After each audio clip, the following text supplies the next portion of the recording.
In the vast history of the human race, there have been many military masterminds whose groundbreaking strategies have single-handedly turned wars around. So today I'm employing some of these same strategies in Bedwars and showing just how much Minecraft PvP has been influenced by real-world conflicts. I also get HACKUSATED in the process. That was kind of crazy. Enjoy! Okay, Bedwars! I love Bedwars. Yeah, anyway, we are studying some military strategies today. Our first strategy, I can't really show you until I've taken out my first rush. So I'm going to, hopefully, very quickly take out my first rush. You're breezily bridging in 2025? Who does that? Who? Well, I thought we left breezily bridging in like 2019, bro. You could have fireball jumped over me and you could have like won the entire game quite possibly, but instead you chose to do that. Anyway. So our first military strategy is one that you might have heard of. It is the scorched earth policy.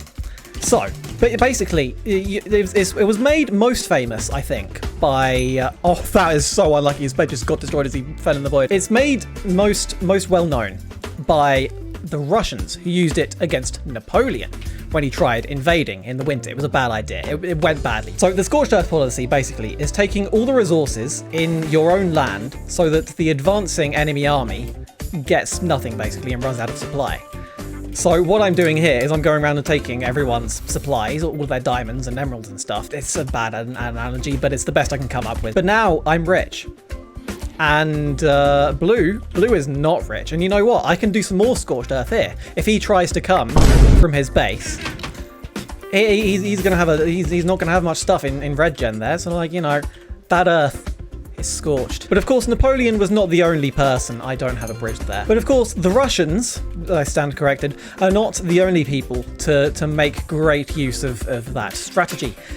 Charles XII of Sweden, they had a lot of Charleses. It was like Louis in France. Charleses just abounded in... Where is Blue, by the way?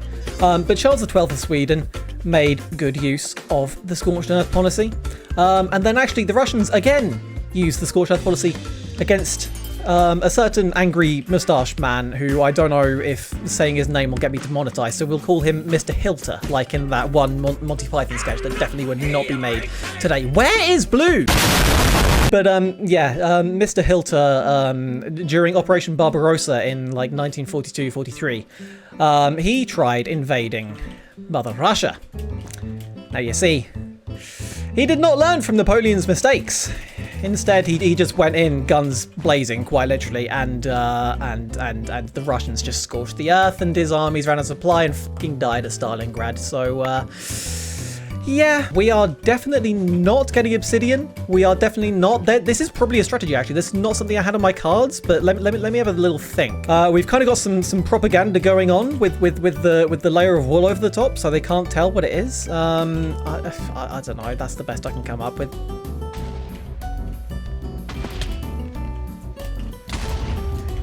What goes around comes around, matey. Where is bro cooking off to? Okay. Aha! I've got one! The Theodosian walls of Constantinople. Now, he said easy. He died. Okay, whatever. The obsidian is the Theodosian walls of Constantinople. Basically, the Byzantines thought, if we build some really big walls, surely the Ottomans won't be able to get through. And they were right for a few hundred years. And then the Ottomans invented cannons and blasted right through those walls, but that's another story. Rest in peace, Byzantium, 1453. Now, while we're here in the pre-game, another strategy we could use is one of Sun Tzu's. Now, obviously, I'm not going to use this, but one could, in theory, know thy enemy by using a stats overlay. However, that is incredibly cringe and I would never do that. Honestly, if you do that, you're way too sweaty. Sun Tzu would not approve. Okay, so our next military strategy is another one of Mr. Hilter's. So, we are here on this map because it's a very fast map. A lightning fast map, you might say. And now in German, lightning is Blitz, and you know what war is in German? Krieg. We're doing the Blitzkrieg in Bedwars. Just going as fast as possible in an attempt to confuse and deorganize the enemy, just like that. Now, that all happened very quickly. You're probably wondering what the hell is going on in this game. So, the Blitzkrieg basically was a strategy Mr. Hilter. Well, I don't know if Mr. Hilter actually invented it himself. It might have been like one of his buddies, Heinz Guderian or something, someone like that. So the Blitzkrieg was how the Germans invaded Poland in like 2 weeks in September 1939. And you see, it was very effective because obviously they took an entire country in 2 weeks. By just making a load of medium tanks like you do in Hoi 4 and just going as humanly fast as possible. They then employed the same thing against the French well, a few months later. When they went around the Maginot, like that focus in Hoi 4. Sorry, I'll stop making Hoi 4 references. If anyone here doesn't know what Hoi 4 is, it's whatever. Look it up. They also tried using it against Russia. However, as we know, Scorched Earth kind of put a stop to that. You can only move fast as long as your tanks have fuel.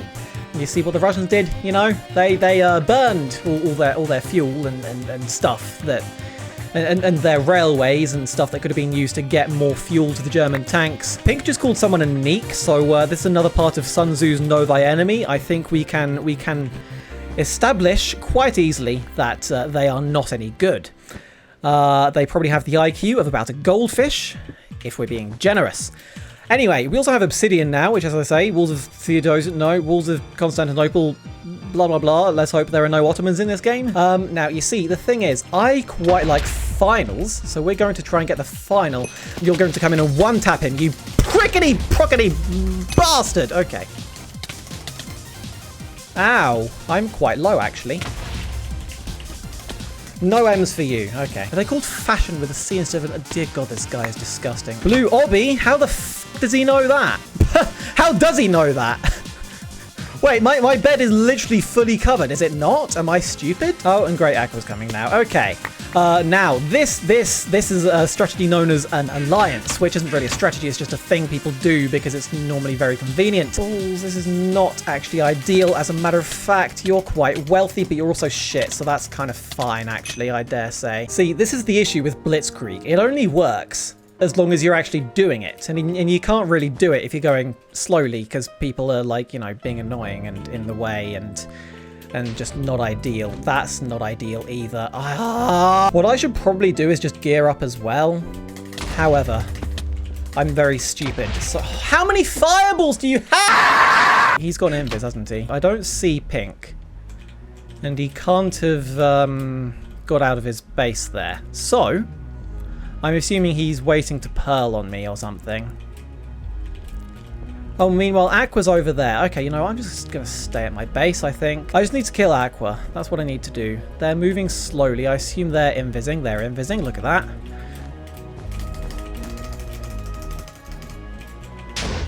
I love how I could just tell that. Where are they? Hello? ESP? Okay, this is future me here. Could I just say that was incredible how I could tell that he was going invis based on how, like, his name tag disappearing and him moving slowly. And then I saw exactly where he was when he landed on the block there. And then I knew exactly where to fireball because he was probably going to jump once with jump 5. Like, how did I know that? I've played this game way too much. Meanwhile, Pink is getting more stuff because I stopped to taunt a guy, which is not actually a good strategy, as we've just discovered. He doesn't have milk, though, as far as I can tell. That was a gap. He gapped. Yeah. He was just taking my trap, which is fine. I'm gaining on him. He doesn't have... Oh, that is a big kill. That is a big old kill. Okay. He could have just deposited. Okay. Apparently I cheat. Oh, I'm 990 stars as well. I use they, them pronouns, actually, please. So, I've been accused of cheating, misgendered, and, called a neek. I'm not very scared of, like, any of these people, it has to be said. I kind of need them to go for each other, but they're not going to because they're both convinced I'm cheating.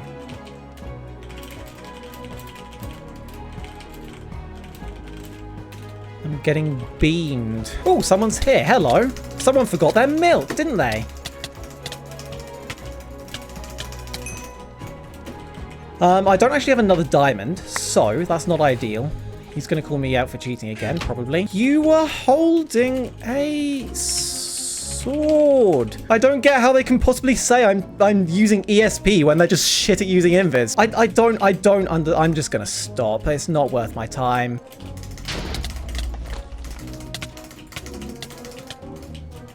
Maybe I am cheating. What was that? Okay. Where is pink? I'm gonna assume they're invising me, which I don't really... Who was that and why? Ah, see, that's not ideal, actually. I mean, I assumed that was what was happening. Okay, this is what we call... I don't know, actually, I've got nothing. Oh, you've got a punch bow, have you? Crazy. Oh, no, it's just a power bow. You just suck. You straight up suck.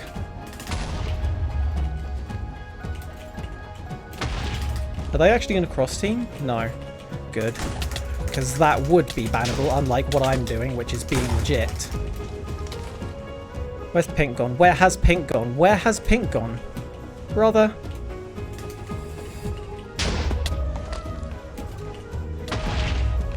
L, okay, right, easy claps. Right, okay, okay, he's got Obby, he misplaced it. He literally misplaced it. He literally misplaced it.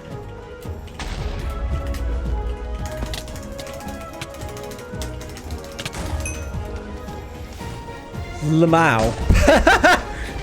That's hilarious. Oh dear. Oh, I missed my bridge egg combo. That's so sad.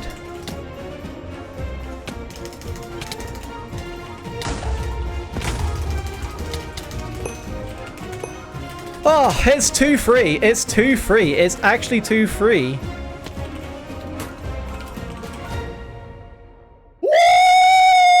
Okay, right, I do still actually have a few military strategies up my sleeve.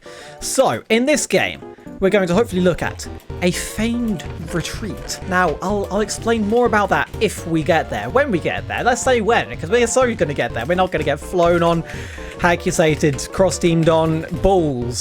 Oh, there we go. A bit more of knowing thy enemy. Ha ha ha. Meier!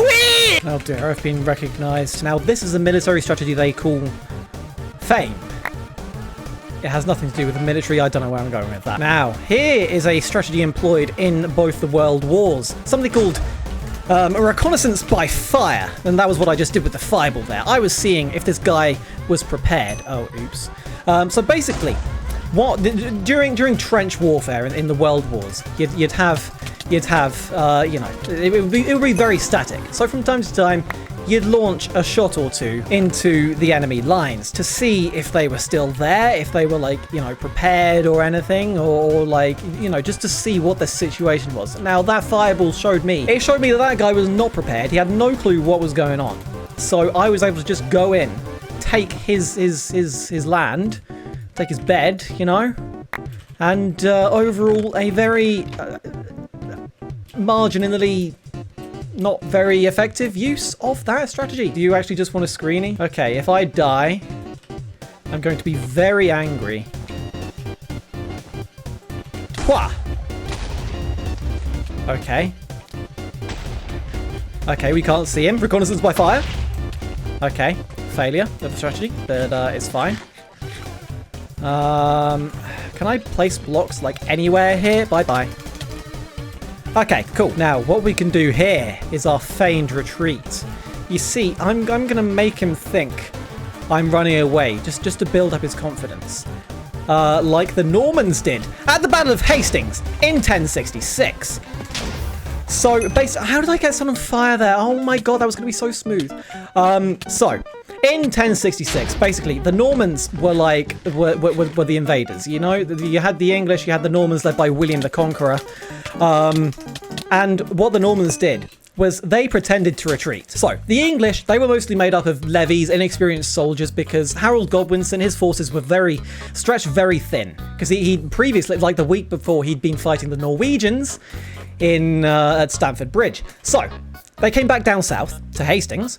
They were very disorganized. They had no clue what was going on, no training, nothing. So then, when the Normans did their feigned retreat, all these levies thought, oh, let's just chase after them. They're running away. Let's just slice them down. And so that's exactly what they tried to do. However, the Normans, they were very sneaky. As the Anglo-Saxons chased after them, the Normans turned and murdered all of the Anglo-Saxons and won, and William the Conqueror won, and yeah, there you go. And that's what I just did there, totally. You know what, this video was a bit tenuous, wasn't it?